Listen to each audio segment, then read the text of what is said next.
The world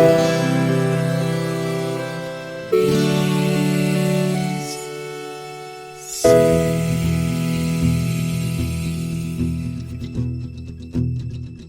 The living room's dark, save for light being cast from the big TV screen and the imminent sunrise that's teasing the one starry sky with whispers of morning.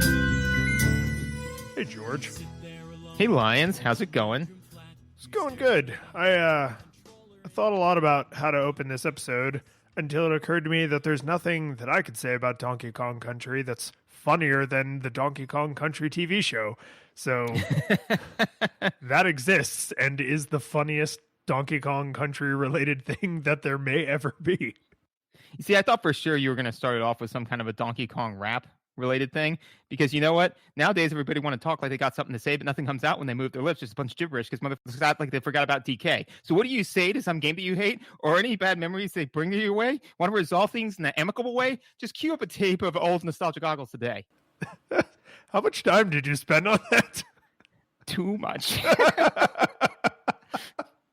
more than I would like to admit. That was pretty good. Thank you. Yeah. No, because you texted me beforehand and it's like it all has to be in rap. And I was like, well, I can't just let that hang. Yeah. You've now given me a lot of anxiety over how serious my words are. It's like, am I that superhero whose words like have magical force behind them? No, you have tune power because only when it's funny. Yes. This just has to be canon. No, that's not a canon. This is a canon. Yes. Okay, so we played Donkey Kong Country, the original Donkey Kong Country. And I say that because while grabbing the Wikipedia link for this, I learned that this game was remade for the Game Boy Color and the Game Boy Advanced. Yeah. The more you know. I mean, I know it was re-released later, but there was actually like a port, which is weird. But we played the Super Nintendo one, the right one. Yeah, the SNES one. And so what was your nostalgia experience for this? So this is November 1994. This is a game that came out at a time November of 1994. Well, yeah, no, but at a time where I had pretty much all of my like exposure of like Super Nintendo games through Brian. Like he just loaned me tons of games. Like I don't think the Blockbuster near my house had been built until like just near the end of this time. So like I was borrowing games from him all the time because he was super generous with his library. And I remember like always dipping back into this game and just being like, oh, I don't really know. You know, Brian said I could borrow a game. Like I don't really know what I want to play. I just play Donkey Kong Country. And like I don't think I really understood at the time that this game had gone into a bucket in my mind similar to a Super Mario World or a Mega Man X, right? Like a Super Nintendo game that was a platformer that was just supremely dippable. Like you could just reach in, and if you played any random level, right, you could start a new save, or you could play a random level in the middle or toward the end and have like a super fun time. And then if you didn't finish it, that was fine. If you started a new save, but you didn't 100% it, that was fine. Like it was just, the stakes felt really low, right? Just kind of like, again, like Super Mario World or Mega Man X. Like I've played those games a lot more than I've beaten those games because I would just dip in, play a little bit and be happy, like be satisfied with that, not walk away because I was frustrated, but just, oh, there's this other game I want to play. There's this other thing I got to do. So I just like, I don't think I really realized until this round, like going back to play it again, that this game occupied that space in my memory, which left me wondering where it fell out, right? Because if you had asked me a couple weeks ago, like, oh, what are some Super Nintendo games that you just like dip into? I could have given you a list, but this one I do not think would have been on it. And now I'm like, when did it fall off of that list? Because it was on it, right? So that's kind of the thing I've been struggling with is I have super strong nostalgia goggles for this game, but at the same time, I don't know when it fell off my list of like top 20 greatest hits, right? I guess this is what happens when it's like every radio station is like 80s, 90s, and today. But what they meant was 80s, 90s, and 2000s. But now we're going into the 2020s. So it's like 80s, 90s, and the last 30 years. Yeah, no, that's interesting. For me personally, this was a game that a friend of mine owned, who I was friends with. So this was my dad's friend's son. So like we were friends, but we didn't hang out all the time because they actually were in Venice, Florida, and we lived not in Venice, Florida. But it was about 2 hours away. So we would see them, once every so often. And this was a game that he had. And I just remember it was a staple that we just went over there and played. And man, if you could get to King K. Rool, that was awesome. It normally meant that we were left to our own devices for longer than we probably should have been. But I, to this day, before replaying this game, to this day, I could have hummed for you the King K. Rool theme song because it's so good. Like, I do not know why that just, the way it starts off is like the kind of yo ho ho, stuff, and then it kind of turns and gets super intense. Man, I don't know why that has stuck with me, but that stuck with me hard. Now, and I will also have glowing things to say when we get to the music, but that I think is an hors d'oeuvre to the thickness of what were certainly my nostalgia goggles, and it sounds like is also your nostalgia goggles, because there's some deep roots on this in our memories. No, I'm going to be eating a lot of those horse devourers because those are deep in my mind. I just wanted to really wanted an excuse to say horse devourers. Now go on, get up and eat that horse. So before we jump eat that horse with me, Vegeta? Before we jump into visuals, I want to throw a shout out. Thank you for followers and Patreon subscribers and coffee leavers and Twitter and Twitch people. The Twitch people in particular are probably thinking to themselves, you've been playing a lot of Halo lately. And I have, because I have a limited subscription to the Xbox game service. So I've actually been playing through the original Halo because I never played it before and I always wanted to. But I did stream this entire game. I did stream the entirety of Donkey Kong Country. You've been playing Halo? The original Halo. Oh. I know. It's one of those things that I was like, oh, I have an opportunity for $1.99 to put this piece of gaming history into my personal firsthand experience. So I also streamed all of Donkey Kong Country, so Nostalgia Goggles stuff is still happening over there. But that's fine. But people also got to watch me be really bad at Halo because I'm really bad at first-person shooters. To be fair, I mean, this is my nostalgia experience of Halo, which is that just all of the bros, would be like, "Oh, you're into gaming?" I'm like, "Yeah, I'm really into gaming." They're like, "I like Halo," and it's like, "Oh, well, I don't really play Halo." And then you're like, "Oh," and then they just crap all over you. So when you're like, "I played Halo," I just had this immediate revulsion, but then I was like, "No, walk it back." It's all just be human and be cool with each other. So that's on me. But I definitely, when you're like, I played Halo, it's like, are you playing Madden now too? What are you doing? Yeah, no, that's more appropriate than you think and I swear to God, we'll get back to the episode in a second. Will we? Because if you're playing Madden, no, I'm not. But in my work Slack, we have a video games channel, and one of my coworkers literally said, I think I'm the only person here who's willing to admit they play Madden, but if anyone else plays, I've been looking for somebody to play with because my other buddy is unavailable or whatever. And it was just because this guy's in his 40s, but you can just tell that no matter how old you get, if you grew up in the 80s and 90s, there's still certain franchises. Right. And we had the opposite thing when we were kids is you didn't want to just go up to some bro with an Xbox controller and be like, hey, you guys want to play Dungeons and Dragons? Right. Because they had a stigma against us. Right. So I'm totally with you. Believe me, it is super weird to hold an Xbox controller and play Halo. But the point is, if you were watching me on Twitch, I was also streaming Donkey Kong Country. Good. So visuals? They're so weird. The visuals in this game are so weird. It's like Clay Fighter. It is. No, I mean, like, that's literally, I wrote down animation style is odd. It looks like cutouts or claymation. It's really super. It's not bad. Like, I enjoy it, but it is. I can't think of another game that looks like this other than like Clay Fighter, which is bad.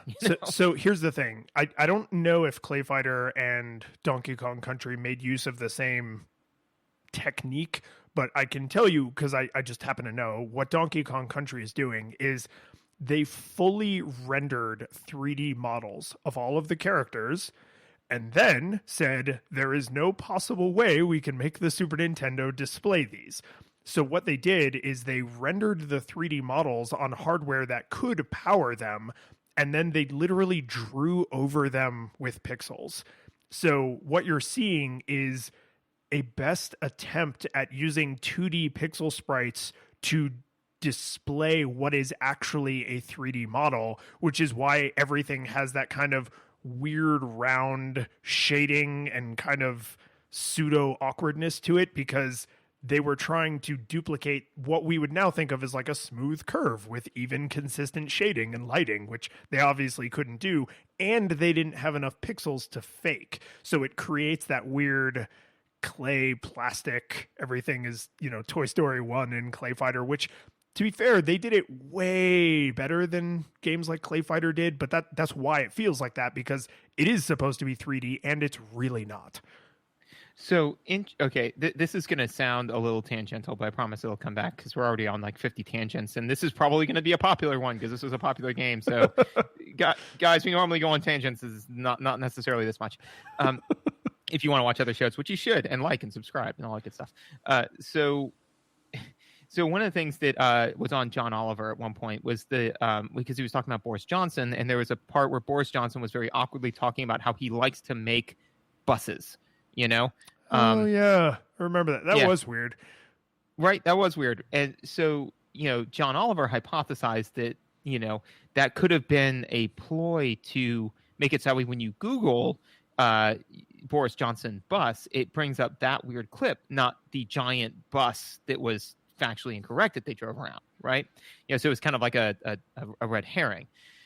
So I said all that to say, I tried to figure out what they were doing with the animation in this game. So I Googled Donkey Kong animation, and it brought up the TV show.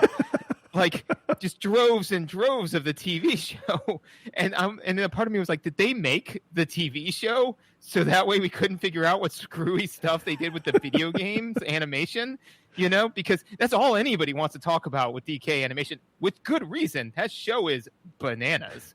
But I mean, like, at the same point in time, I couldn't figure out all of that stuff that you just said because I couldn't delve deep enough through all of the Michigas of the show to figure out what was going on with the animation.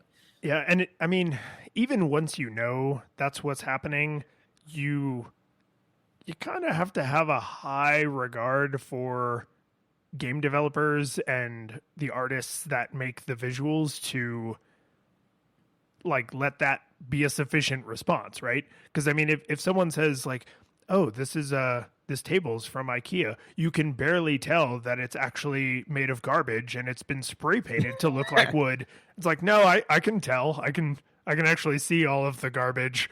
It's like, no, look at how convincing the wood finish is, right? Because for me, like someone who has a fair amount of understanding about it, when I look at it, I'm like, this is awkward, and I can see why they didn't continue to push this art style since they just went 3D only like a couple of years later.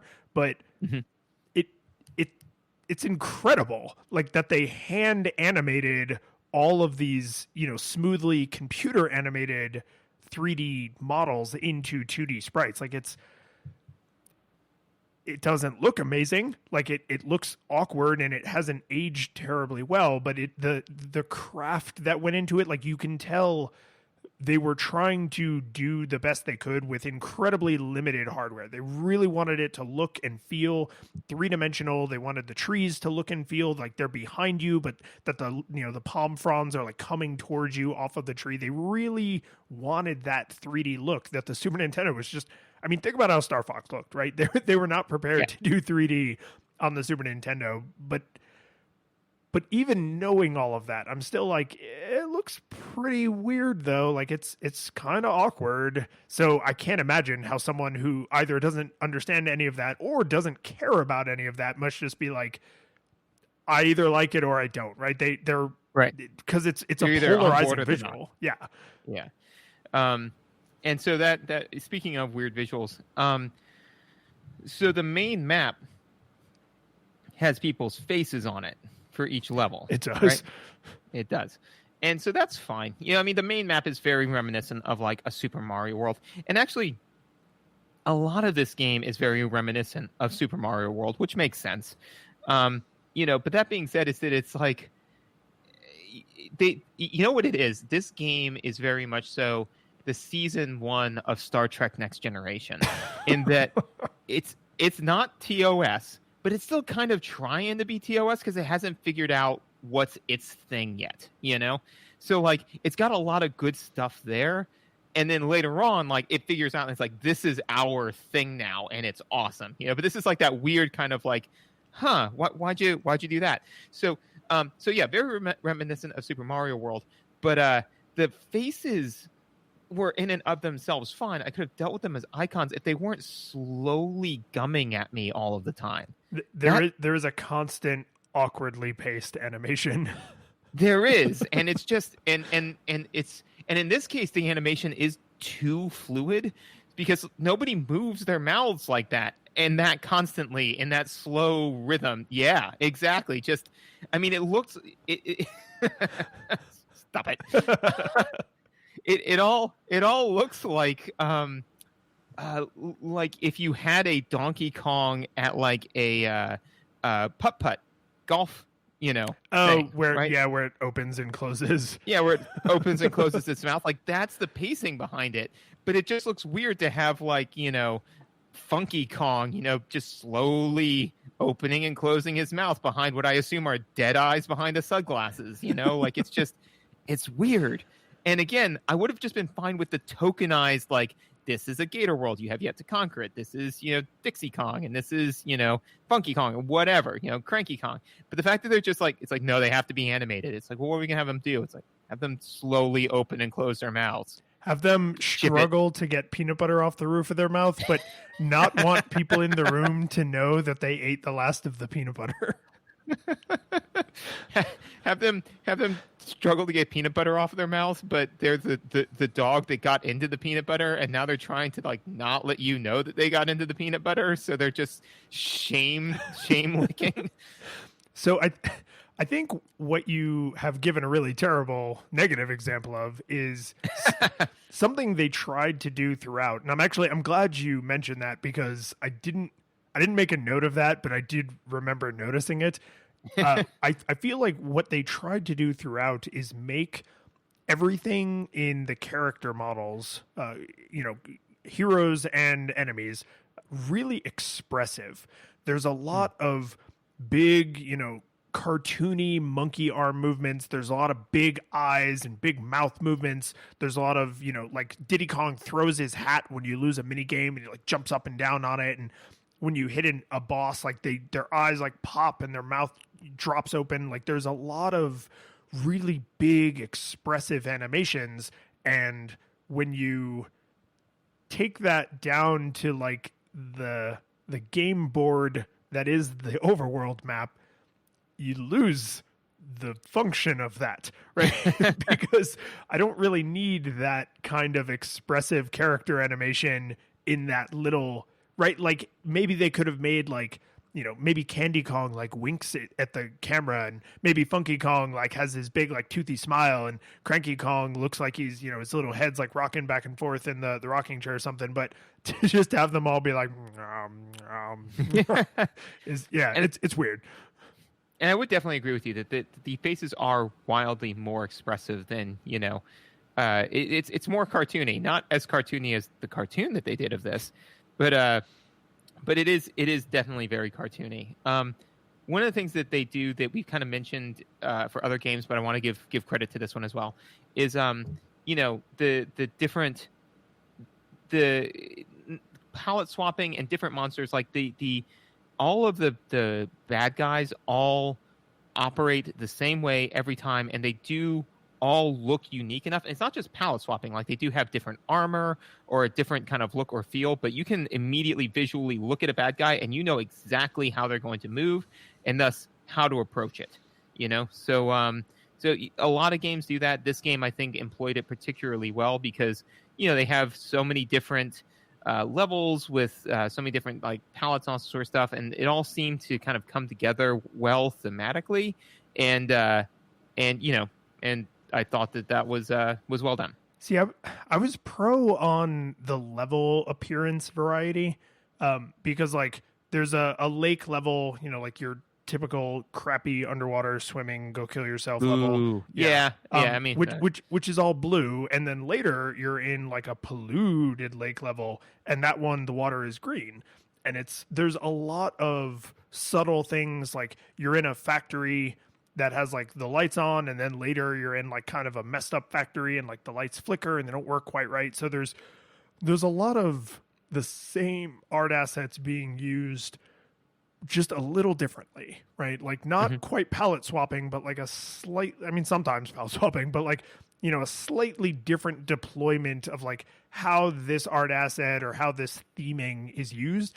And I enjoyed that variety quite a bit, because as you get closer to King K. Rool from the, you know, joy and peace of his house has like a little name. It's like Kong's cottage or something like that.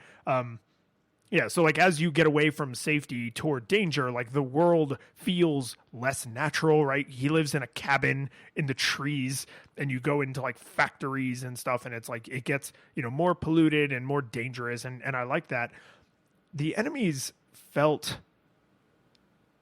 just on the like bad side of not enough variety. Like I noticed the palette swapping didn't really bother me, because it's like, oh, that enemy is going to move in this way and behave in that way, and mechanically that visual information is super helpful. But there were a few times where I was just like, what is this thing doing here? Why is this thing in this area? I understand the theming of this area, but I also saw that thing out in the jungle, and I also saw it underwater, and I like, what are you doing here? And it's not experience breaking, but there is something like there's just a dearth enough of variety that I noticed it, right? Like the visual information that's communicated is good. The way the enemies look is great, right? Every single enemy sprite is as lovingly crafted as Donkey Kong and Diddy Kong are, which is probably why there isn't a huge variety, because I'll bet that took for friggin' ever to lovingly animate all of those different sprites by hand over the top of 3D renders. But I wanted just like a tiny bit more variety. Just, you know, when they're in the snow level, you know, put like a little scarf around their neck or a little stocking cap on, just something to make it look like they belong there, because I'm out of place. I am on this grand journey, but they're supposed to be there. They are the obstacles in these areas between me and my objective. Right. You're going into their home and ripping them out of it. Yes. You know, and you're the hero. Right. and even for, you know, because a lot of the enemies are soldiers, right? So like, it's like, oh, but that's not where they're supposed to be. They're deployed there to stop you from getting your horde back. And it's like, yeah, but then they would still be like dressed in like winter garb in the winter area, right? Or they would still, you know, look they're like soldiers, look like they're supposed to be in whatever area they're in. So there was just, it's not experience ruining. It's not like, oh my God, this is so embarrassing for Rare. Oh my God. It was like, it was just a shortage, just enough of a shortage of variety that I was like, eh. Yeah, and to be fair, like my thing wasn't. I would agree with you that there's not as much variety, because I mean, you know, even as you were talking about it, I was like, well, you know, Super Mario World didn't have. Oh wait, no, Super Mario World had a tremendous amount of variety, to the point where like the entire credits is eaten up by like all of the different monsters that they had. So I was like, no, it can be done, and done well. So yeah, I would agree with that. I just think that they did a good job on, you know, basically using some palette swapping with bad guys, that way you know how they'll behave mechanically. That being said, this is off of visual slightly, but something I kind of wanted to touch on. So you're the bad guy, right? I mean, this is the story of every platformer. is that, and you know what it is? It's because every game that has a story like this has the same problem, that the rich, powerful leader of one faction did something to the rich, powerful leader of another faction. And to get back at the bad guy, rich, powerful leader, the good guy, rich, powerful leader has to kill all of his subordinates. Right? Because that's if you could just go straight up to King K. Rool and be like, dude, give me back my bananas, and then smack him in the face and take your bananas back, it'd be like, yeah, he stole his bananas. Of course he deserves to take them back. But the fact that you have to murder dozens or hundreds of his employees to smack him and take your bananas back, like, yeah, this is a lot of video games and stories in general suffer from this Well, problem. especially ones where they don't hinge on narrative. But actually, I was going to go a little bit deeper on that. So yes, agreed. That is typically is war is old men talking and young men dying. So, dark. So, anyways, but also true. So, but no, what I'm saying though is that, like, okay, so Donkey Kong had like this unconscionable horde of bananas, because you beat several mini bosses that have their own what is your horde, like section of your horde, right? And so all of that is yours, and then plus the fact that as you're going through the levels, there are bananas everywhere that you are recollecting that were arguably also part of your horde, right? So you were the Scrooge McDuck of, all of these bananas, right? So then King K. Rool, seeing that, there was one person who had like a disproportionate sum of bananas, said, okay, I'm going to take all of the bananas, right? I am then going to put them into distribution hubs and then distribute them around the land, right? For everyone to have, right? So realistically, this is more of a story about run amok capitalism versus socialism than don't roll your eyes at me. I'm just saying that there's some political meta commentary clearly baked into this SNES game. I mean, obviously, this is what the creators at Rare were trying to comment on. So, yes, definitely. So at the risk of sounding like who is John Galt supporter, the impression that I have of Donkey Kong's horde is that he personally collected all of those bananas, and he didn't take them from other people. Like, he went out into the world and collected what seems to be a nearly infinite supply of bananas, but he did the work to hoard them because Donkey Kong loves him some bananas. So one could argue, and I'm not making this argument, but one could argue that King K. Rool is still the villain because he let someone else do all the work, and that because this is not capitalism versus socialism, this is capitalism versus communism. Is he let someone do all the work and then came in and seized it and redistributed it to people who were not willing to go out and collect their own bananas, or even to be part of a system of banana distribution, right? Because when you go to take the bananas back from like a system of banana distribution, when you go to take the bananas back, like, they all put up a serious fight, which means they are now claiming ownership to something that not only was given to them, but they know was stolen from someone else. So now so I'm going to in the same way that I spent too much of my personal time coming up with the Donkey Kong M&M rap, I'm now going to go back to my Fortress of Solitude here and wonder, okay, so I want to calculate exactly the approximate number of bananas in Donkey Kong's horde, right? So, and here's why. Because the average life of a banana from being, like that size to being rotten, right, is like what, 2 weeks on the outside? I mean, yeah, I guess. I don't know if it would be different in various conditions, but probably not dramatically. Right. So the rate at which Donkey Kong must be seizing these bananas in order to create such a horde in such a small amount of time that has not already gone south. And then to say, like, okay, again, yes, it is definitely King K. Rool seizing it, but Donkey Kong had a horde of bananas that there's no way he could have eaten before they all went south, before they all went bad, right? So realistically, even though he was using military force to take away Donkey Kong's property, that property would have represented a substantial damage to the local economy, because Donkey Kong was basically going to throw that investment away at silver supplements for the coronavirus, like he was just already on the phone with the televangelist saying yeah, take all my bananas, so I'm wondering if that's not the greater good to say well, you weren't even going to eat all of these. They were just all going to go bad. I mean, now we are back to socialism versus capitalism, because right? It's it's not that I don't want you to have these things. It's just that you can't possibly go through this. You have more money than one person could ever spend. You have more bananas than one Kong could ever eat in their lifetime, or in this case, before they spoil. Right. And then you can say oh, well, he wanted to pass on those bananas to his progeny, and since those bananas had already been taxed, then he shouldn't. Okay, but anyways, back to visuals. That was as good a place to shoehorn that in as anywhere. Part of me is wondering if anyone could even begin to guess what our actual politics are based on this. I'm not sure that they could. No, right? So I want to talk about the hitbox. All about the bananas.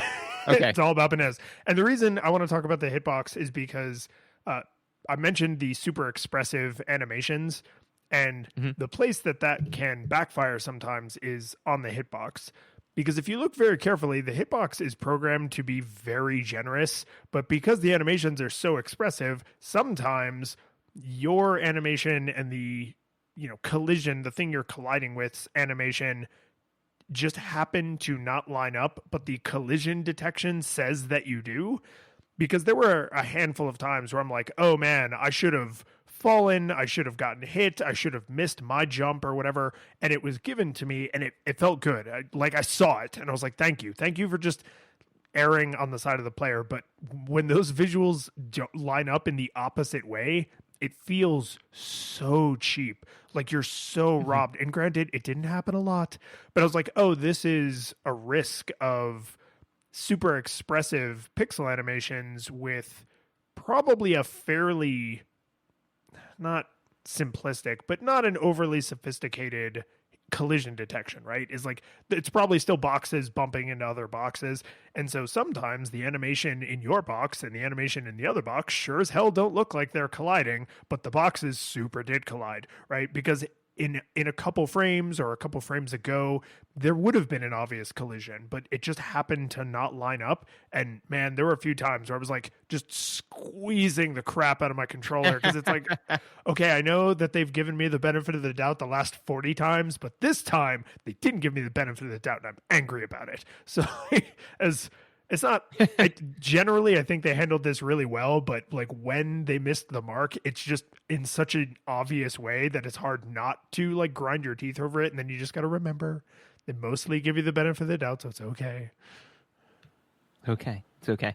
Well, and also too, I think that, and kind of what I said to you a while back, which was the collision detection is just, again, off enough from Mario, and Mario is what I know, that it did feel just, and it's not sloppy, but it felt sloppy, just because, again, it's not, and I think the part of it, and this may have just been the way that I was seeing it, but because they are three-dimensional, right? They're flattened to two-dimensional, but they're kind of they're many times at 3/4 view, you know? So they still look three-dimensional. So I don't know if my brain is saying okay, well, I didn't hit his head, because if you are thinking three-dimensionally, Marty, that I didn't really come in contact with him. If my brain was kind of doing that back end work on it to kind of throw that collision detection on there. But yeah, basically, long story short was that I didn't, there were a number of times when I was loath to kind of touch a bad guy, because I'm I don't know if I'm going to hit just far enough in front of him that it's going to say he tagged me, or if I'm still just high enough that where it's I tagged him, and especially when you bring into fact that when you're rolling, you tag everything, regardless, depending on enemy dependent, but where basically it doesn't matter if you're on top or beneath or whatever. If you're rolling, then you tag them. So between all of that, like it felt a little it was uncanny. That's what it was. It was just close enough, but a hair off to where I was a little hesitant to interact with some bad guys and kind of avoided it if I could. Yeah, and I hadn't thought of this until the way you just described it, and this is really more mechanical, so I'll just give it a mention for how it changes the level layout, which is Mario, which this is obviously, a derivative of. Mario has to constantly be jumping because that's how you destroy most of your opponents. ABJ. That's right. Sonic the Hedgehog, he does not have to be jumping. He can be rolling, and many enemies can be destroyed by rolling into them. Donkey Kong and Diddy Kong can jump on enemies like Mario or Sonic, or roll into them like Sonic. The difference is you cannot roll endlessly. Like Sonic can just roll and roll and roll, whereas Donkey Kong can't. And what I think they did is, if you look at the way the levels are designed, they do not expect you to use rolling as an amateur player.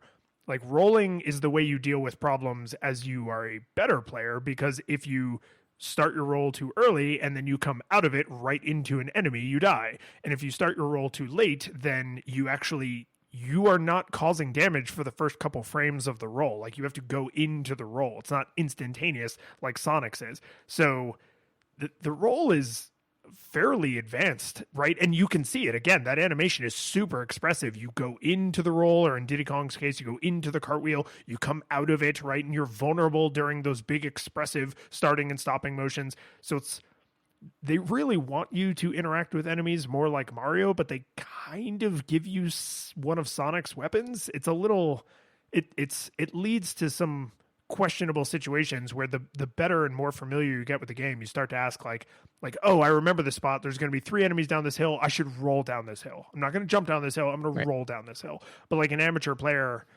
at least I don't think would look at the level design and automatically think that, or at least there's way too much baggage from Super Mario Brothers to automatically think, oh, I can roll like Sonic. Right. Anything else for visuals? No. Onward and upward to audio. So the music is awesome, man. And I mean, like, they kind of let you know right off the cuff that the music is going to be awesome. When it's got Cranky Kong, like on the it's old, like a Victrola. Yeah, on a Victrola, on the old, scaffolding from the Donkey Kong games, to be like, this isn't your grandfather's Donkey Kong, I mean, like, basically, and then just with the amazing Donkey Kong music, and it just goes from there. And the reason why the music really struck me as amazing, not only with my nostalgia goggles of the boss music notwithstanding, is because the first time I was playing this, I was in an airport and I couldn't play it with the music on at all. So I was like, alrighty, this is good. I was writing my notes, and then I played it again recently with the music on. I was like, this music's amazing.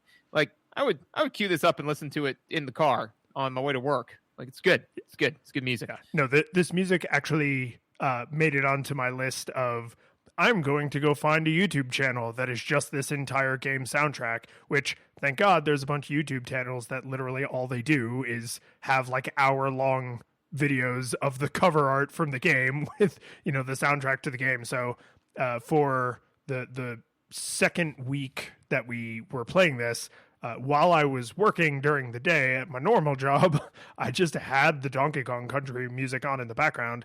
And then I actually went back into, and I have this in my notes, so it's a coincidence that I already mentioned that video games chat at work. And I went in and I was just like, hey, this is going to seem like it's coming sort of out of left field, but the music in Donkey Kong Country is amazing. And like 20 people were just like, oh my God, it's so good. And they were like, Donkey Kong Country 2 and 3 also have amazing soundtracks. And this one guy was like, I think Donkey Kong Country 2 is like the best music in any video game ever. And everyone but it wasn't combative. Like, everyone was just celebrating how good this music is. I was just like, that's awesome. I was like, yeah, this is nice. Like, it's nice when something is not only really good and positive, but talking about it with other people also gets them right. Because if you talk about like your favorite sports team, you're going to run into someone who their favorite sports team is the enemy of your favorite sports team, right? But no one was saying like, oh, Donkey Kong Country 2 or 3 is the best one. You're stupid if you like the first one, or stupid if you like that other one. It was just all, this whole series is amazing. I love it. Oh my God, I'm going to go listen to it right now. Now I want to replay that game because I'm just humming the music in my head. Like, it was just so like effusive and positive. And I was like, yes, this is the love that this music deserves because it's amazing. Awesome. Yeah, no, I mean, I couldn't agree more. So for music and sound effects in service of gameplay, one of the things that I did notice is they do leverage sound effects for things that aren't immediately in your visual line. I couldn't think of a bunch of different places where they did it, but I know one place where they absolutely did do it is with the Donkey Kong barrels, you know? So like to let you know player 2 is trapped in there. Yeah. If players and it correct me if I'm wrong, if there is nobody in there, it doesn't make the sound. I think you're right. Yeah. So you can still grab the barrel and use it as a weapon, but it doesn't, draw you in with its siren song. Which is good because I mean, that's pretty critical. I mean, you can miss some bananas, you can miss a thing of TNT because it's dynamite. You can miss a whole bunch of different stuff in the game, and it's not going to be world ending. But if you miss those DK barrels, like if you miss, it's like missing mushrooms in Mario, which we'll get to later. But like it's pretty substantial if you don't have that power up, So the fact that they said, okay, we're not going to clutter up the music with tons of bizarre aberrant sound effects, but we are going to pull you in with this one because it's so important that you find these barrels. Well, I mean, the greater thing that's happening with the barrels is what I've listed in my notes as monkey noises, because there's a lot of monkey noises and I kind of love all of them. When you die, there's funny monkey noises. When you stand idle for too long, there's funny monkey noises. When you switch, who's in the lead, Donkey or Diddy Kong, there's funny monkey noises. In the barrel, there's and you can tell which one of them is in the barrel because there's, Donkey Kong makes different noise. Diddy Kong, there's just a lot of silly but somehow still kind of believable, monkey noises. And would you say all of the monkey noises are as fun as a barrel of monkeys? No, I would say all of the monkey noises are as fun as a barrel of monkey, singular. Yeah, because there's never more than one. Did you remember those? I mean, as long as we're talking about nostalgic stuff, do you remember those barrels and monkeys, man? Yeah, dude, I played with those for hours. Anyways, we had a set of those for my older daughter when she was much smaller, and I don't know what happened to them. Those must have gone away in a bag of toys that she didn't really play with, and we probably donated them to another family or a Goodwill or something. But yeah, I think I remember pretty clearly. No, that's why those toys went away, because when I sat down to play with Emily, I played with the barrel of monkeys. And because they're fun. But yeah, I'm sure this sounds like an incredibly silly thing to be excited about, but it adds a lot of tone and theming to the game, that it's there's all these silly. It's kind of like once Mario games got sound effects for Mario, where Yahoo, that tells you a lot about what Mario's like and his character in those sounds. And they did the exact same kind of thing with Donkey Kong. They were like, oh, Donkey Kong's big, but he's still kind of goofy, and Diddy Kong is little, but he's kind of scrappy, so his are higher pitched and a little bit more aggressive. There's a lot of character in those ridiculous little monkey sounds, and I love them. I love them all. Well, and kind of what you're hitting on is the overall, from my seat, is the overall aesthetic and theming of the game, which is that it's supposed to be lighthearted and fun.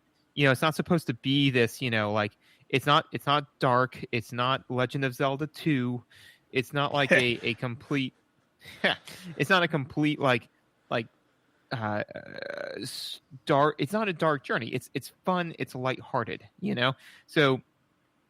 All of the, like you said before, all the expressions are super expressive. The sound effects are super fun and kind of jovial. It's a lighthearted fun game. Like, you get the feeling that even though Donkey Kong and Diddy Kong are upset that they have lost their horde and they are going to go get it, they are not these, rage-filled, gorillas on the chase or on the move. They're having a good time, Well, and to your fantasizing about socialism, I think this is actually this is an important detail that defeats that kind of application, right? Because this is a very well-worn, we have done this ourselves many times, like, take something adult and apply it to something childish and see what themes and stuff you can, like, squeeze out of that rock. And generally, I think that's a lot of people take it way too seriously, but generally, I think it's fine. What I've never really thought of before is part of a playful universe is that the stakes are lowered throughout the universe, right? Like, cartoon characters are ageless, which also means, like, there's a lot of implications when cartoon characters don't age. Like, that also means that their wounds heal instantly, like faster than Wolverine, because they're just magical ageless creatures. And that means that this is probably a world of infinite bananas, right? So Donkey Kong having a million bananas doesn't hurt the local banana economy, because everyone could have a million bananas if they want. What he's upset about is that someone took his bananas. Not that they took bananas. Go get all the bananas you want. They took his bananas everywhere. Yeah, friggin', I'm collecting bananas on my way to get my bananas back. Like this, right? So, like, that's that kind of silliness. I think there's a subtext to silly, fun visuals and silly fun sound effects. That's like, the stakes here are, I was playing in the sandbox, and while I wasn't looking, that kid took my toy. Not, I was playing in the sandbox, and then we all got a horrible disease and died because life is impermanent, and the only thing that exists is entropy, right? Like, right. And all we are is a momentary drop of entropy. Yeah, and like, I'm not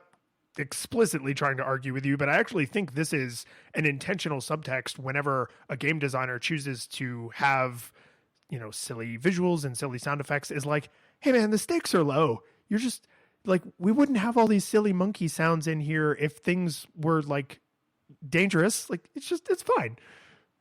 Yeah. And I mean, to be fair, is none of the visuals or anything or the sound effects are such to lend any sort of, I mean, it's not 28 days later or anything like that, so when they're 28 bananas later. So when they're going through, does have a feel of a rivalry to it, is that it's like, King K. Rool doesn't like Donkey Kong, so he decided to do something mean to Donkey Kong, and he didn't murder Donkey Kong in his sleep or, or even kidnap a loved one or anything like that. It was just like, look, I'm taking all your bananas. And it's like, how dare you? I shall get my bananas back. And then, and like, even when they're hitting the bad guys and stuff like that, it's just, they just kind of like get like knocked off of the stage, so it's not like they die, like Mario dies. They just fall away. They just fall away. But I mean, even I would say some of the visuals of this game are even, we're straying back into visuals, but some of the visuals of this game are even not as egregious as Super Mario World. And Super Mario World is definitely like mostly a fun, lighthearted adventure, right? But like when Donkey Kong hits these things, they're just getting knocked off the side of the stage. Like, he's like sweeping them out of the way. He's like, get out of the way. I got to go get my bananas. As opposed to when Mario, curb stomps a turtle and it goes flying out of its shell, homeless and cold.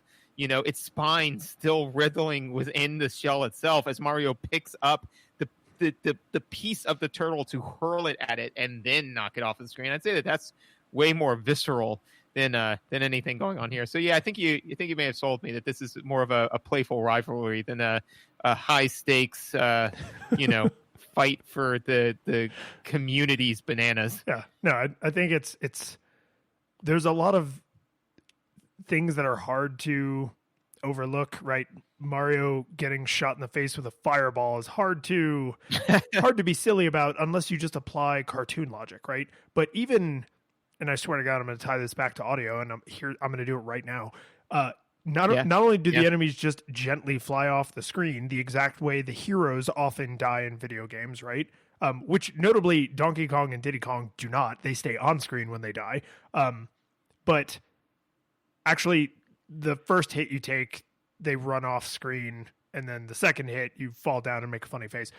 But the audio thing is, they make like a silly death noise, like the big soldiers with like the gold stomachs and the like army, American style army helmets. They go like and they like fly off the screen, and like the smaller critters usually make like a and they like fly off the screen. Like it's nobody's like, it's no Wilhelm screams, nobody's doubled over in agony, right? Even the death of the enemies, which are usually the more easy places to apply that kind of like visceral, gritty darkness, if you want to go to that well, even that is kind of taken away from you, because down to the sound effects, it's just kind of like no big deal. And I have to say, because now we have to talk about sound since we've gone way off track, I would be super remiss if we don't talk about how the music in this is not just phenomenally good music, but unlike a lot of games, particularly the Mario games, that this is obviously drawing so much from, the music really takes a back seat. It's super subtle and atmospheric. There are not a lot of bombastic melodies. Even the boss areas, there's like, if you look at the dynamic range, it's huge. Like there's a lot of quiet spots, and then like some loud spots, and then like goes back down to being quiet. Like there's just this kind of like humbleness to this music, which is maybe why like some people didn't take stock of it when they were kids, or if they played this game. It's really not in your face. And to the point where when I was listening to the YouTube video of the soundtrack, I actually had to like balance the audio on my computer that I could have the music loud enough, because I wanted to hear it. Like I wanted it to be really loud without everything else on my computer being super loud. So like it doesn't want to be the star of the show. It wants to just provide feelings and set the tone for the theme of the area you're in, right? When you're on the pirate ship, you get the pirate music. When you're in the boss fight, you get the boss music. But none of them are like, hey, notice me, right? And it's not a good or bad thing objectively, but subjectively, I think it was smart of them to make a distinct choice from a Sonic or a Mario, where the music is very much the star of the show and you're super aware that it's happening all the time. This music is just there to make the world feel more thematic and interesting. Yeah, no, I would agree with that in the sense that, and to be fair, you're kind of like again with my knowledge of music, you're saying like, oh, I really love the way that the souffle comes together with the cream and a beautiful pas de deux of taste and texture. And I'm like, I liked it, So, That was good. it was good. I liked the way it tastes. I was sad when it was gone, so I would agree with you, but I don't think I could have said it nearly as well as you could have. Yay, I contributed. I don't have much else for audio. Do you? No, I'm ready to go on to controls and mechanics, but I do want to specifically call out a control thing, because this is mechanical, but it's related to the way the controller feels like it's operating. It's no mistake that we've been likening this to Super Mario World this whole time, right? Because this game, I realized after playing it for a little bit, I was like, oh, Wario isn't the series they went to try weird Mario stuff.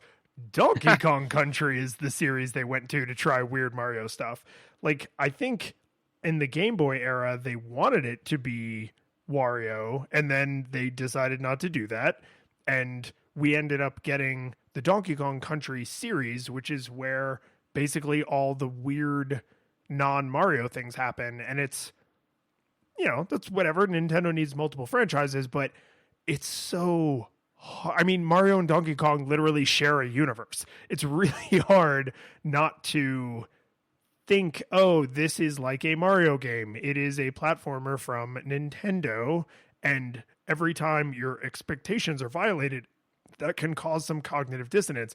And one of the very first places you notice that the second you start playing this game is the controls feel really slippery if you are expecting him to handle like Mario. He super doesn't.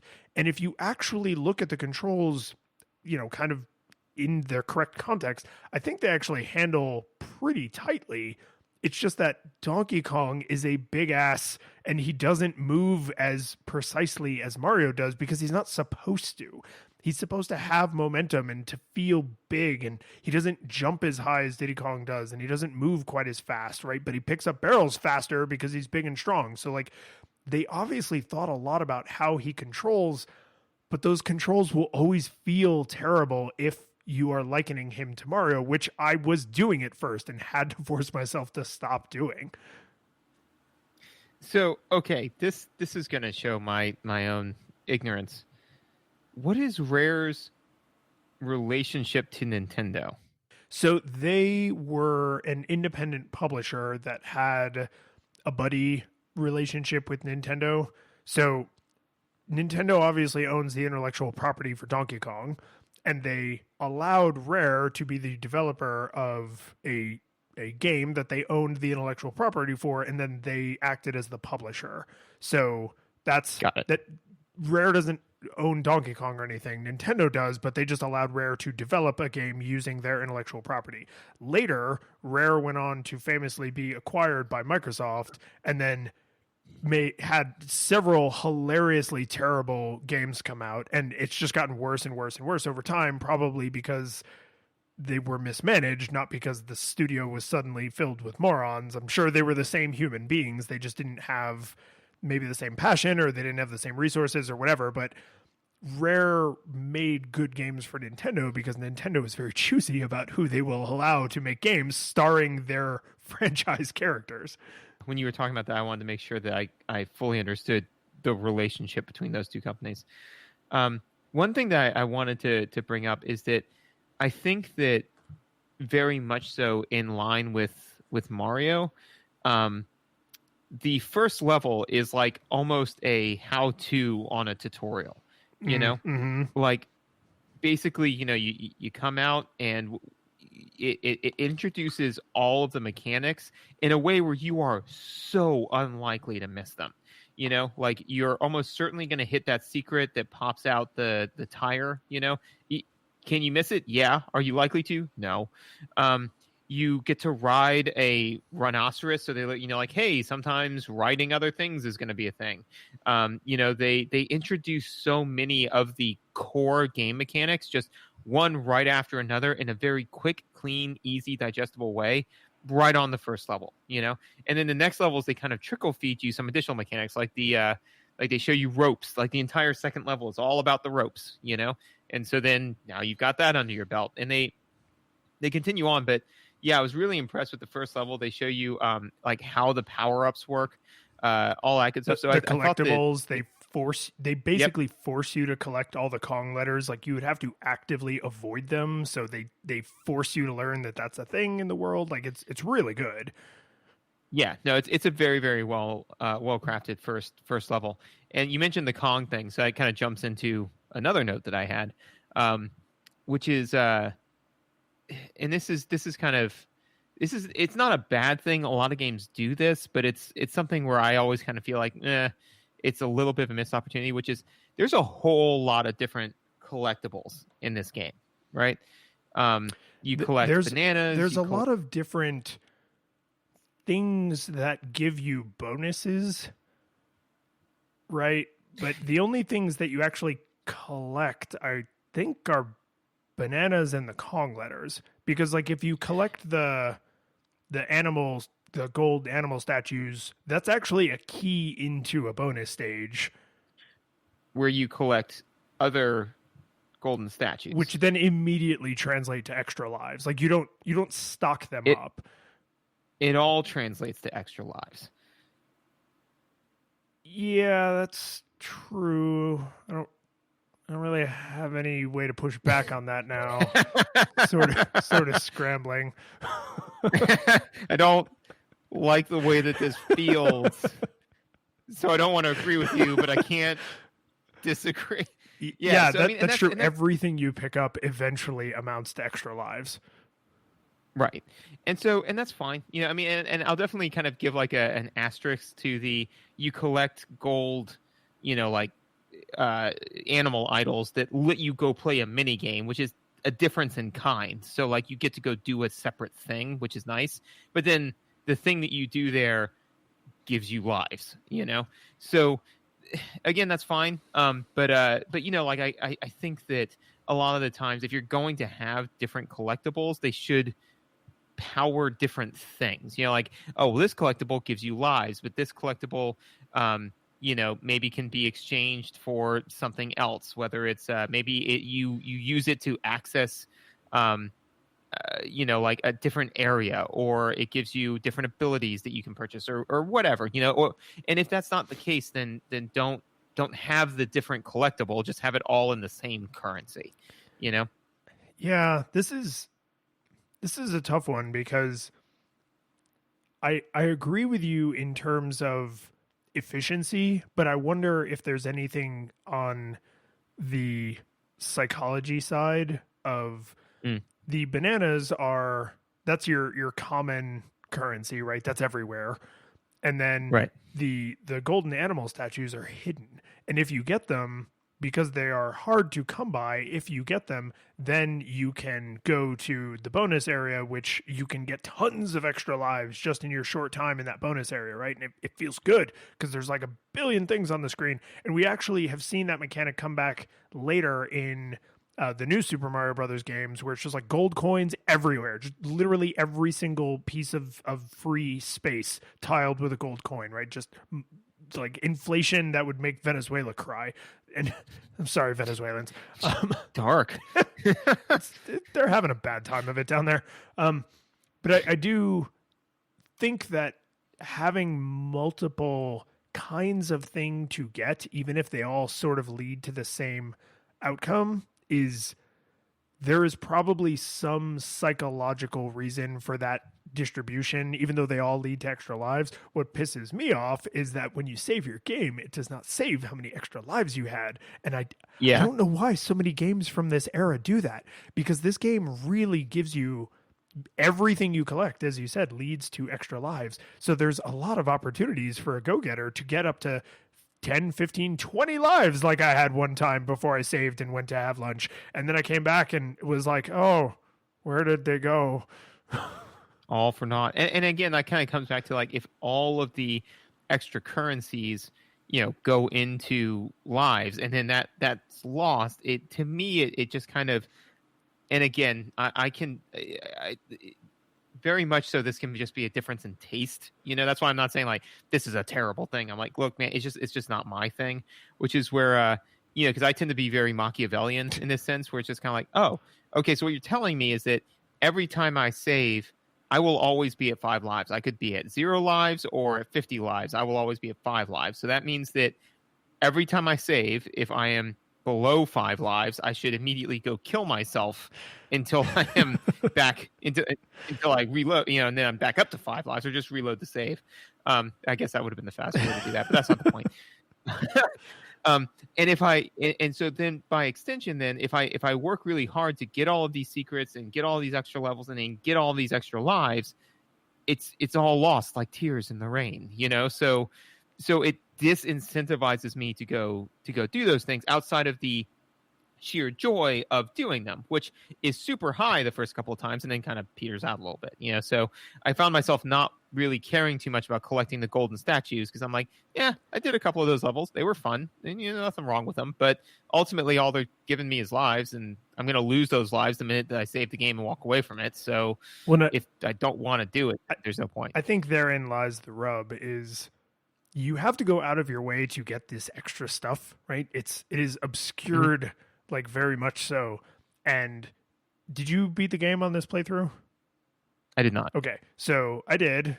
And when you do, one of the things you see during the credits is Cranky Kong just breaking the fourth wall, just all over the place. He is super aware that he's in a video game.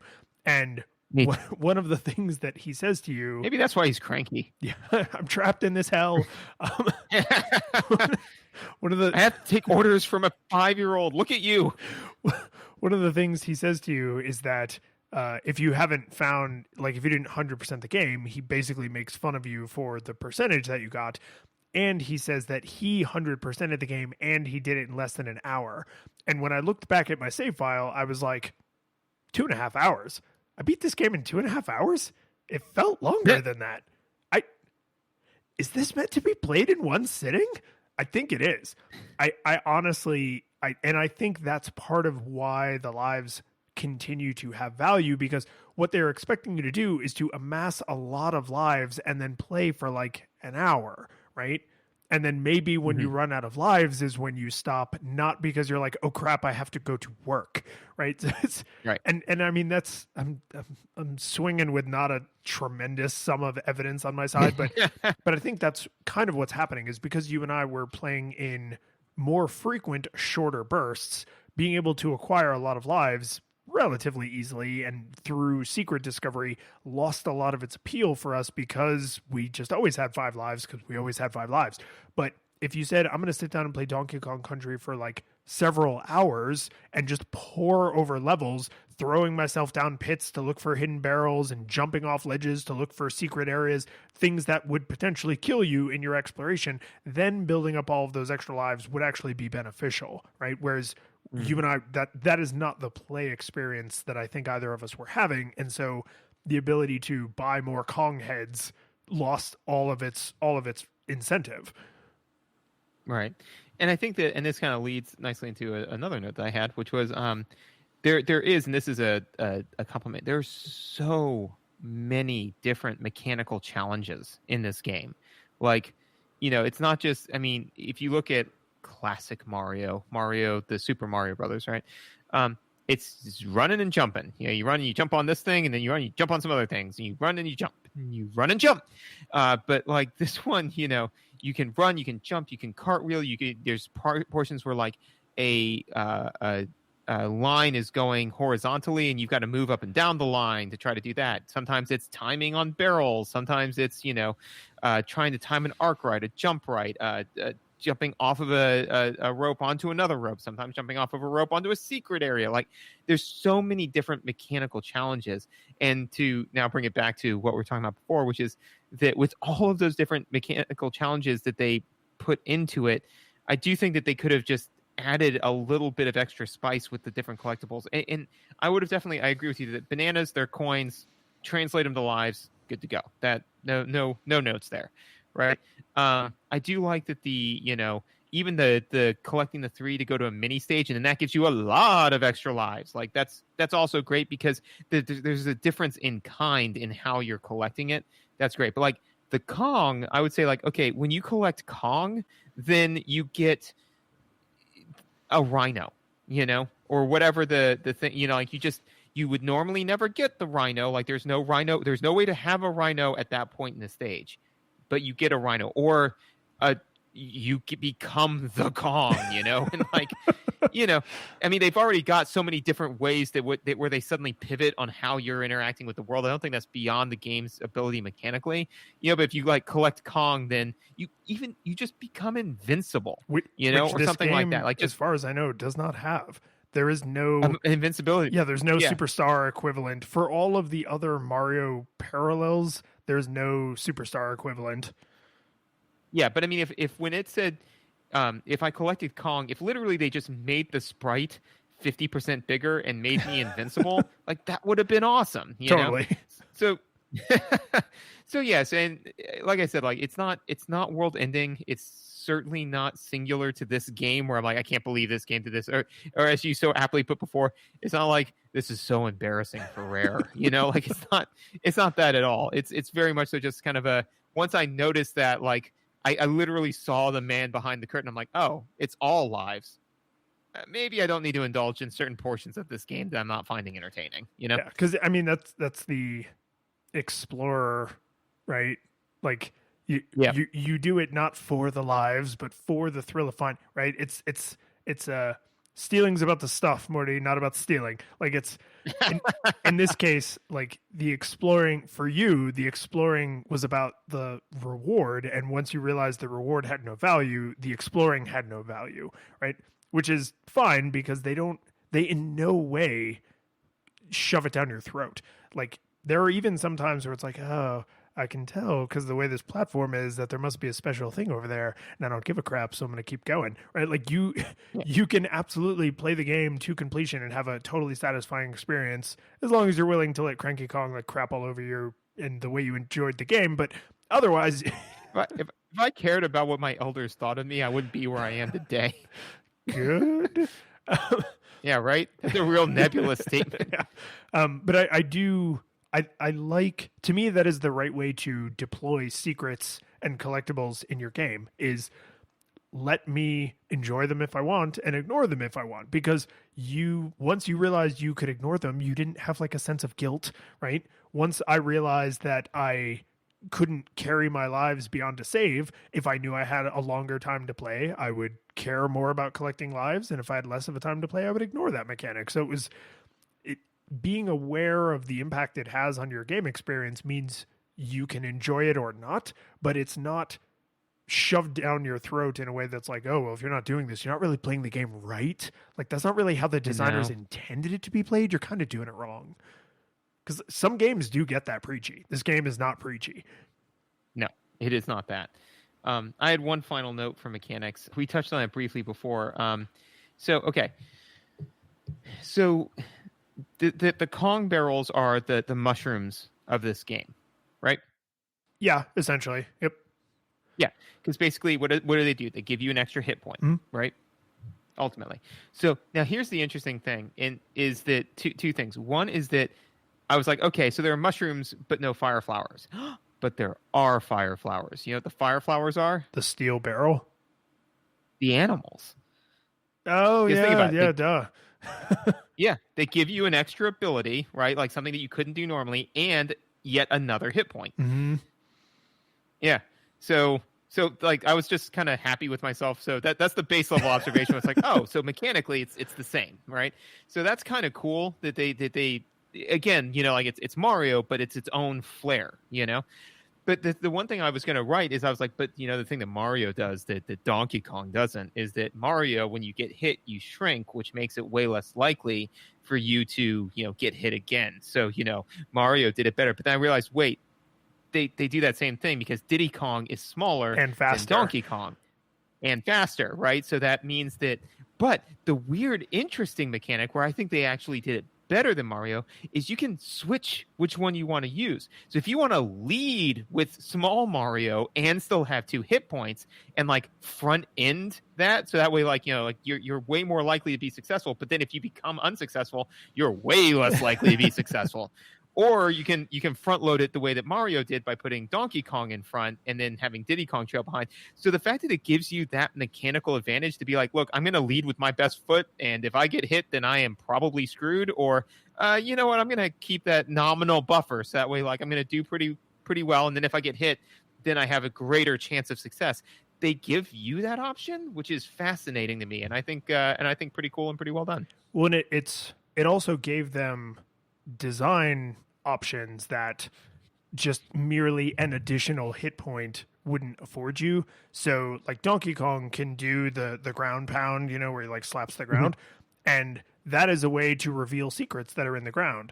The other way to reveal secrets in the ground is to fall on that spot from a great height, right? So Diddy Kong or Donkey Kong can open up secrets that way, but only Donkey Kong can open them while he's on the ground. So you have an exploration advantage as Donkey Kong that you don't really have as Diddy Kong. Also, there are enemies that Donkey Kong is heavy enough to defeat by jumping on them, but Diddy Kong will just bounce off of. And most of the time, that's not that big of a deal. But then there's those stages where like you're just on a little platform that's moving, and then eventually enemies fall like onto the platform, and eventually one of the enemies that falls onto the platform cannot be defeated by Diddy Kong, and so that becomes a massive threat. If you are leading with Donkey Kong, then you can defeat that enemy. If you're leading with Diddy Kong, or if you've lost Donkey Kong, you are screwed, because it doesn't allow you to switch on the moving platform because there's like a cute little animation that plays when the characters switch. And normally that cute little animation stops time, which they won't allow you to do when you're on an auto scrolling platform. So if you get to that area with Diddy Kong, that is a far more complicated platforming challenge than if you get to that area with Donkey Kong, in a way that just having one less hit point would be harder, right? Like if you imagine like in Super Mario Brothers with like the spinning like fire, stick things. What do you call those? Spinning fire stick. Yeah, things. those. If you imagine like jumping through those with Big Mario is harder because you are physically larger, but you still, if you get hit, you get hit either way.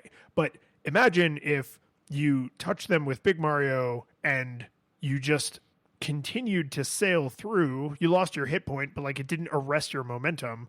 Whereas if you got hit as Small Mario, it sent you flying back, and then they expected you to recover, right? Instead of it just killing you. So there's a lot in, again, the mechanic has a lot in common with its obvious forebear, but by deploying it in a different way, they didn't just put a different coat of paint on it. It actually afforded them different opportunities, which they then use in things like level design and like how you're going to interact with the world.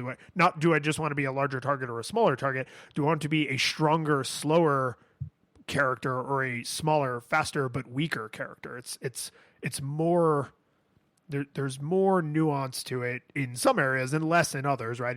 It's a set of trade-offs, but they actually then act on those trade-offs, which is big thumbs up. Instead of just changing it and being like, hey, it's slightly different, but we're going for the same thing. It's like, no, it's inspired by, right? It's Asian fusion. It's not grocery store Chinese.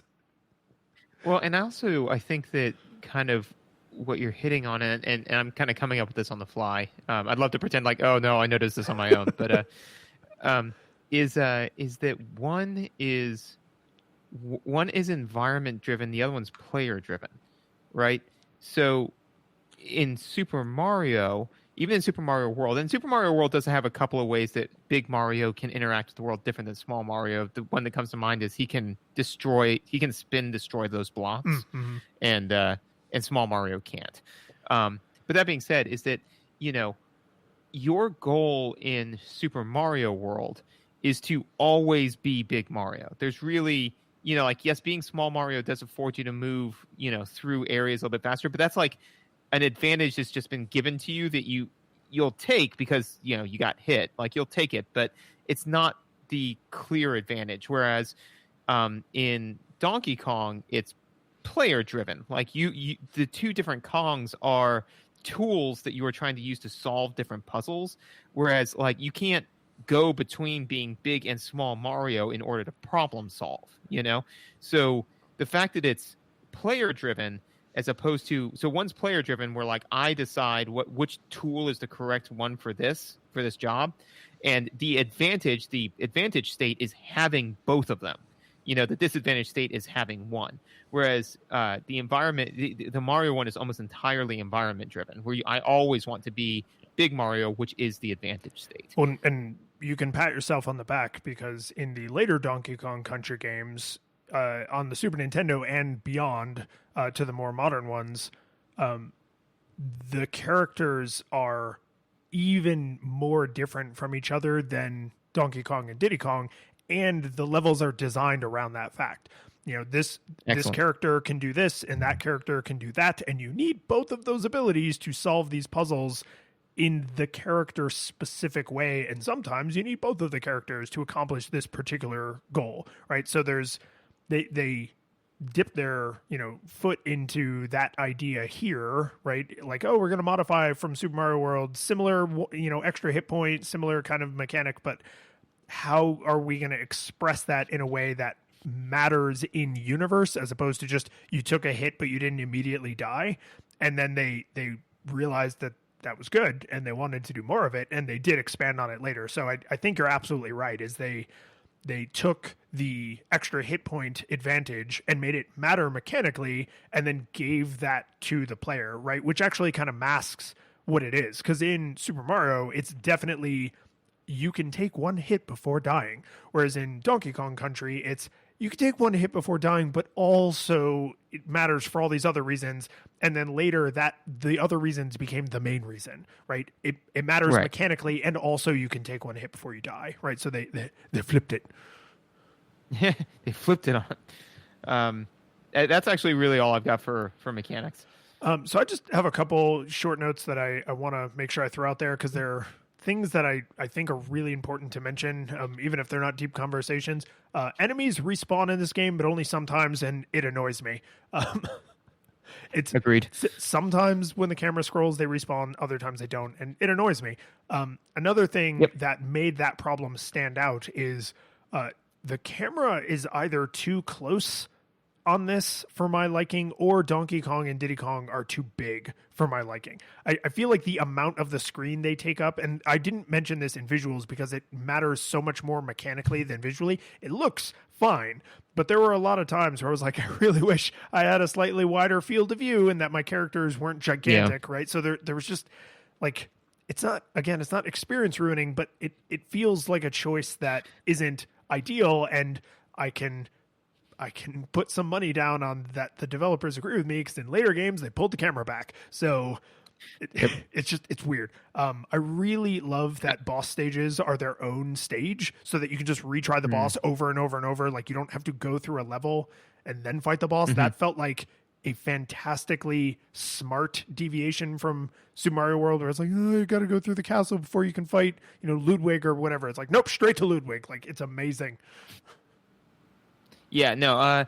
So to your second point, I agree with that, and I would not have been able to articulate it that well. But it is where, for me, it manifested with just being generally a little afraid of moving too quickly, because an enemy would appear, and unless I was really paying close attention, they would appear and nail me before I could react, because I couldn't see them. And yeah, couldn't agree more with bosses being their own stage. It is exhausting when you have to go slog through, and I can't believe we almost got through a whole episode and I didn't mention cycle time. But when you gotta slog through this whole stage to get to the part that you screwed up, which is the boss, is just exhausting. It is frustrating and exhausting. So the fact it's like, did you fail at the boss? Try the boss again. Just that's it. That is fantastic. And because when you die, you out of necessity died alone, right? Because if there were the two, because everybody dies alone. See, that's dark. So, that is dark. But the one thing I always hate is when people are like, you come into this world, you're definitely gonna die. You come into this world alone, and you'll die alone. And I remember somebody saying that to me one time. I was like, you don't come into the world alone. At a bare minimum, there is one other person present. It's true. Generally, in modern times, there's many people present, but there's at least one. No, you definitely don't come into the world alone. You may go out alone. You cannot come into the world alone. You can't come in alone. It's like his dad abandoned him, and his mom left him before he was born. How did she do that? That makes me think Anyways, of another Family Guy reference, but it's a really blue joke, and so I'm not going to quote it here, but I think you probably know the one I'm talking about with cigarettes. Yeah, it's not, it's really unsavory, but the delivery makes it funny. It is. So I think you made me, we've been playing off of each other more than I expected, which I love, because this is like a little co-op game where it's like two people. So like it's, and like you're like the big muscular, so you would be Donkey Kong and I would definitely be Diddy Kong. Oh man, dude, we could totally rock that costume. Yeah, no, that's going to happen on an upcoming Halloween. So, what the real question is, will you wear a skin suit, or will you just actually go naked with nothing but a tie? Ooh, yeah. That depends on where I'm at in my career at that particular cross section. That's fair. But the thing you just made me realize is, you said that because the camera is kind of in close, you felt a little hesitance toward barreling forward, and nice. I got one, and I think that they may actually be expecting you to deal with that problem with the roll or cartwheel, like that you aren't supposed to be afraid of running into enemies, because you can just hit the roll button and roll through them. You don't have to jump on them the way Mario would. Whereas with Mario, you need to have time to, properly arc your jump. So the camera needed to be a little further back. The problem is pushing the camera way in doesn't just make enemies harder. It also makes platforming challenges harder. So even if they're expecting you to use the roll to deal with enemies suddenly appearing on screen, which, by the way, there are some enemies like the little, snapping croc things that you can't roll into, so it's not an always problem solver. Although they do they announce themselves with that clicking before they come on screen, which is nice, but it's not an always problem solver, and it makes platforming challenges noticeably harder. So I'm glad that in later games they pulled the camera back, because of all the things that I liked and disliked, that was the camera being in too tight and the way it affected how I moved through the world was the one thing that I was like, this hasn't felt like it's ever been good. This feels like every time I've noticed it, I've been noticing it in a bad way. Whereas other things, I was like, oh, this sometimes is good, sometimes it's bad. Not every decision works out, but the close cropped camera, I was like, no, this one's always bad. This one's just bad. Anything else? Yeah, my one bit of random feedback is so there's like a relatively new Donkey Kong Country game that came out on the Wii U and then they re-released on the Switch because nobody bought a Wii U. And playing this made me really want to go buy that game. So I haven't yet, but I'm probably gonna, because I love Mario games and I love modern Mario games, and I never got to play Donkey Kong 64, so I would really like to see if the Donkey Kong Country series had as healthy and successful of an evolution over time as the Mario games did as they went on. Well, what you should do is you should post a poll and say, like, if more than X number of people say, yes, we should play it, then I'll go buy it and we'll play it as a nostalgia game. Ooh, there you go. Yeah, that's how we're going to get some audience engagement. It's going to be good. I'm telling you, you gotta drum it up. But yeah, so in your mind, in your expert opinion, did it hold up? For me, it did. I wrestled with like, well, there's a few things that I kind of found annoying. Mostly, though, they were kind of on me. Once I stopped trying to make Donkey Kong move like Mario, my platforming instantly got better. The way I interacted with bosses and enemies instantly got better. Like once I took it for what it was and not what I was trying to make it into, I had a much better experience with the platforming. The visuals are dated. They did not pursue this style of faux 3D, but they're not. It's not eye bleach, right? Like it's fine. They're just not. They're just super dated, and the music honestly would redeem almost any failing because it's that good.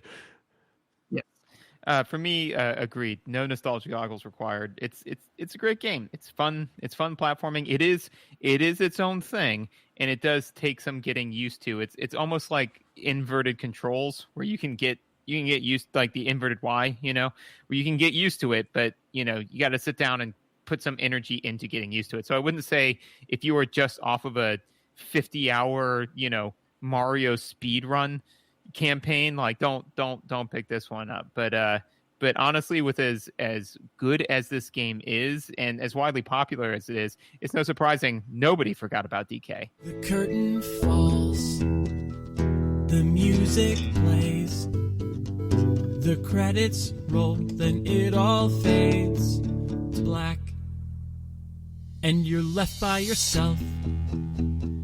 The fanfare is gone. There's no player two there by your side to share victories won. But as you slowly progress down the hall to your bed, a few great events leak back into your head from the time that you spent traversing the land, battling evil, fighting the darkness, just sword in hand. Your memories creep in with the edge of a smile.